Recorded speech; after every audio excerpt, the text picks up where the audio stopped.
بدعتوں کو روکنے کے بجائے اور اس کو ہم اس کو بڑھا رہے ہیں اور آگے کر رہے ہیں اس میں جی.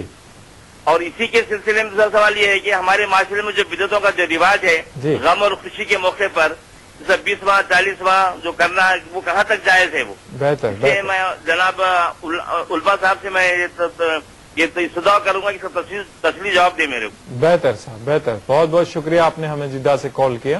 آپ کے سوال کا جواب دیا جائے گا. مدنی صاحب ابھی کال آیا تھا جدہ سے. یہ جو عرس وغیرہ ہوتے ہیں یہاں کھانے بنتے ہیں جیسے اجمیر شریف کا واقعہ انہوں نے کہا کہ دیگ پکائے جاتے ہیں کھلائے جاتے ہیں. پکانے کھلانے میں تو کسی طرح کی کوئی حرج ہے نہیں ہے.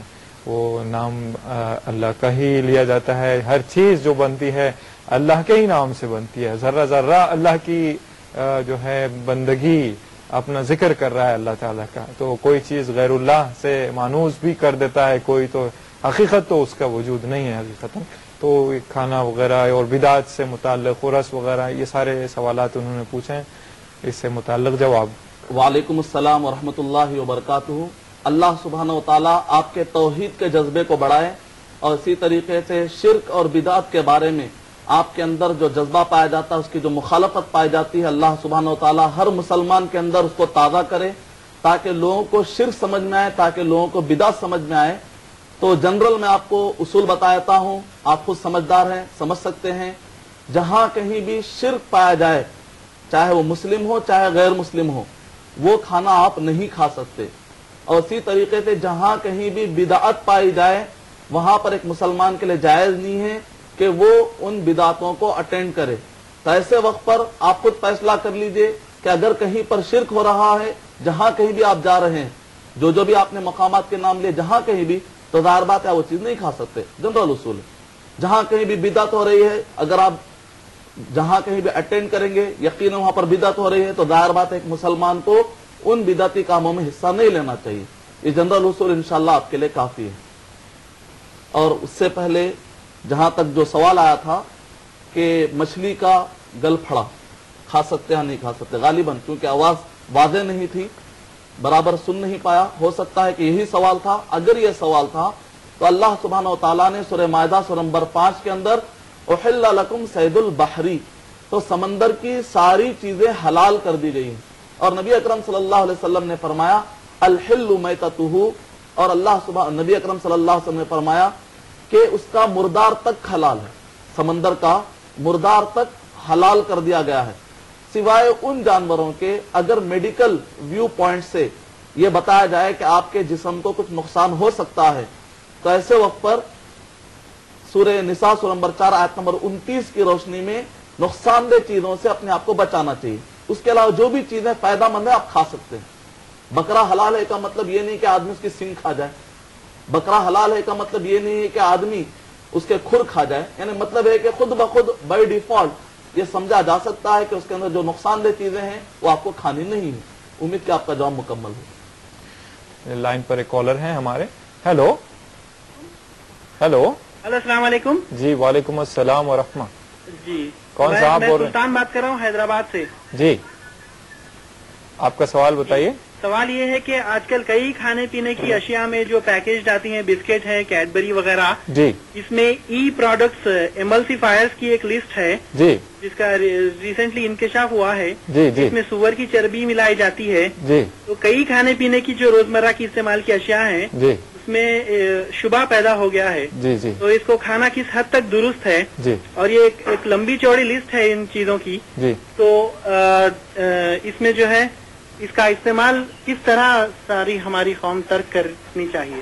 بہتر. بہت بہت شکریہ آپ نے کال کیا. آپ کا سوال بہت اچھا ہے. یقیناً یہ کافی ماس پبلک تک ماس میڈیا تک پہنچ سکتا ہے یہ سوال, اور یہ قوم کے تئیں آپ کا جو جذبہ ہے اللہ سلامت رکھے, اس میں آپ کو بھرپور تعاون عطا فرمائے. مدنی صاحب جو عام طور پر پروڈکٹس کی بات آ رہی ہے, کچھ پروڈکٹس ہوتے ہیں جس کو ویج اور نان ویج سے بنایا جاتا ہے, اور جو نان ویج سے بنایا جاتا ہے عام طور پر جس میں مغرب کی جو روش ہے اس میں اکثر جو ہے خنزیر کا چربی وغیرہ استعمال ہوتی ہے. اس طرح کے جو پروڈکٹس ہوتے ہیں جس پر ای P M E S E کچھ اس طرح کے کوڈز آج کل دے دیے گئے ہیں جو کہ یہ ظاہر کرتے ہیں کہ اس میں خنزیر کا चर्बी मिलाई गई है या नहीं मिलाई गई है, तो इससे मुताल्लिक आप थोड़ी सी वजाहतें इनायत फरमाएं। वालेकुम अस्सलाम वरहमतुल्लाहि वबरकातुहू। अल्लाह सुब्हानहू व तआला आपको जज़ाए खैर अता फरमाए। आपने बहुत ही बेहतरीन सवाल किया है। बहुत सारे हमारे भाई जो आजकल बहुत सारा देखा रहा मस्जिदों के अंदर भी या खुतबों के दौरान भी, यानी कि ये बहुत मौजूद बहस बना हुआ है मसला कि बिस्किट के अंदर और रोजमर्रा जो भी प्रोडक्ट हम जो भी खा रहे हैं अशिया के अंदर जो बाजार में मार्केट में आ रहे हैं, कैसे फर्क किया जाए, क्योंकि उसके ऊपर इस तरह के जो नंबर लिखे हुए EPEM वाला इस जैसे जो नंबर लिखे हुए, इसकी वजह से लोगों में सवालात आ रहे हैं। और मुझे उम्मीद थी, यकीन था अल्हम्दुलिल्लाह अल्लाह सुब्हानहू व तआला की तरफ से कि ये सवाल आएगा। यही वजह है कि मैंने इसकी खास तौर से तैयारी की है ताकि आपको मैं बताऊं कि सबसे पहले जहां तक हिंदुस्तान का मामला है तो यहां पर एक आपको फैसिलिटी मिलेगी। जैसा कि मिसाल तौर पर अगर आप गौर करेंगे, ये बिस्किट का पैकेट है, तो इसके ऊपर आप देख रहे हैं ग्रीन मार्क। पहले आप इसको अच्छा देख लीजिए, मैं इंशाल्लाह उसको समझाऊंगा, समझने में मदद मिलेगी। ये ग्रीन मार्क है, कभी इसकी जगह पर रेड मार्क भी आता है। ये चिप्स की पैकेट है, इसके ऊपर आप देख रहे हैं कि इसके ऊपर भी ग्रीन मार्क है।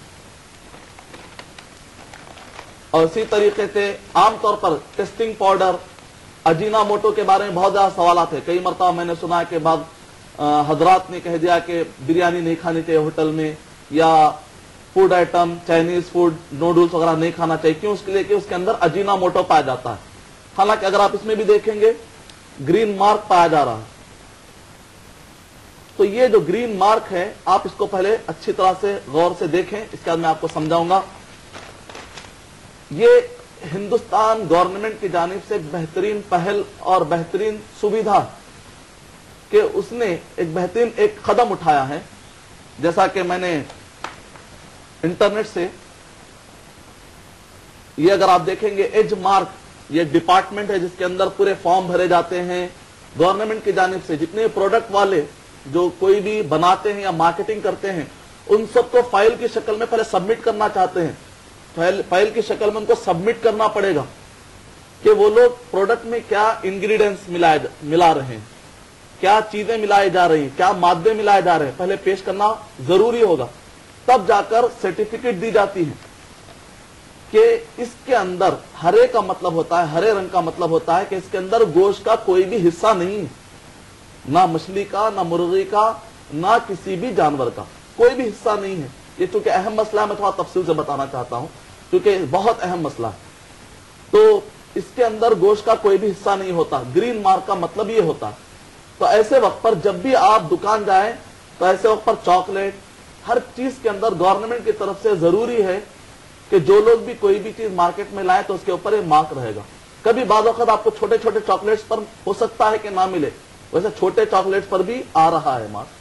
कभी ना मिले तो ऐसे वक्त पर जो उसका मेन डब्बा होता है उसके ऊपर आपको मिल जाएगा। अगर लाल रंग आए तो आप उसको नहीं ले सकते। और जहां तक अजीना मोटो का सवाल है, तो सबसे पहले तो ये चाइना में बनता था, उसके अंदर यकीनन पोर्क, सुअर की चर्बी पाई जाती है। लेकिन हिंदुस्तान में जो अजीना मोटो तैयार होता है, ये एग्रीकल्चर यानी कि ज़राअत से, खेती से तैयार किया जाता है और वेजिटेबल से, इससे तैयार किया जाता है, वेज से। उसके अंदर गोश्त का कोई भी हिस्सा नहीं होता। अलबत्ता ये जरूर कहा जाएगा कि अजीना मोटो आम नमक के मुकाबले में इंसान के लिए नुकसानदेह हो सकता है। इस वजह से ये नसीहत शरई तौर से की जाएगी कि इसको ज्यादा यूज ना किया जाए ताकि आपकी सेहत को नुकसान ना हो। तो ये अहम बात है। अलबत्ता एक सवाल आएगा, चलो हिंदुस्तान के हद तक तो अल्हम्दुलिल्लाह ये बात वाज़ेह हो गई कि यहाँ पर लाल और हरे रंग के जरिए से हम फर्क कर सकते हैं। अब आप ये नंबरों पर मत जाइए, ई वगैरह जो नंबर होते हैं, दरअसल बाज़ हज़रात जो जापान में या फ्रांस में रहते हैं, उन्होंने मेल के जरिए से, चूंकि वहां पर इन नंबरों का मतलब होता है कि खिंजीर की चर्बी, तो उन्होंने मेल करके हिंदुस्तान वालों को भेजा। और यहाँ के लोग वो नंबरों को जब टैली करते हैं तो बराबर नजर आते हैं। नतीजे में यहाँ के लोग शक पड़ रहे, जबकि यहाँ पर नंबरों का कुछ और ही मतलब है। यहाँ पर वो नंबरों का ये मतलब है ही नहीं। और जहां तक मसला है कि ठीक है, अमेरिका वाले जो अमेरिका में रहते हैं वो लोग क्या करें, हलाल और हराम में किस तरीके से फर्क करें, तो उसके लिए भी अल्हम्दुलिल्लाह इफन का नामी है। और अगर आप जाएंगे इस्लामिक फूड एंड न्यूट्रिशन, अगर आप वेबसाइट पर जाएंगे तो, और इसको राबिततुल आलम इस्लामी इस्लामिक वर्ल्ड लीग, मुस्लिम वर्ल्ड लीग के जरिए से इसको बाकायदा मुहर भी हासिल है। तो इसके अंदर होता है कि ये लोग भी सर्टिफिकेट जारी करते हैं, कुछ इनके कंडीशन है, वो कंडीशन पर साबित होने के बाद आखिरी में फॉर्म भरा जाता है और उसके बाद वो लोग हलाल सर्टिफिकेट जारी करते हैं। मुस्लिम तंजीम है और जो भी कंपनी वाले, जो भी बनाने वाले हैं, जब लाकर उनके पास पूरे जो भी इंग्रेडिएंट्स है उसकी डिटेल देते हैं, उसकी बुनियाद पर वो लोग ऐलान करते हैं कि फला कंपनी की फला चीज हलाल है। तो इस वजह से अगर आप अमेरिका में रहने वाले, कनाडा में रहने वाले इस वेबसाइट पर जाएंगे तो उनको हलाल फहरिस्त मिल जाएगी। उम्मीद कि आपका जवाब मुकम्मल हुआ। अल्लाह सुब्हानहू व तआला हमें हलाल ग़िज़ा अपनाने की तौफ़ीक़ अता फरमाए। शुक्रिया मदनी साहब। हेलो हाँ हेलो हेलो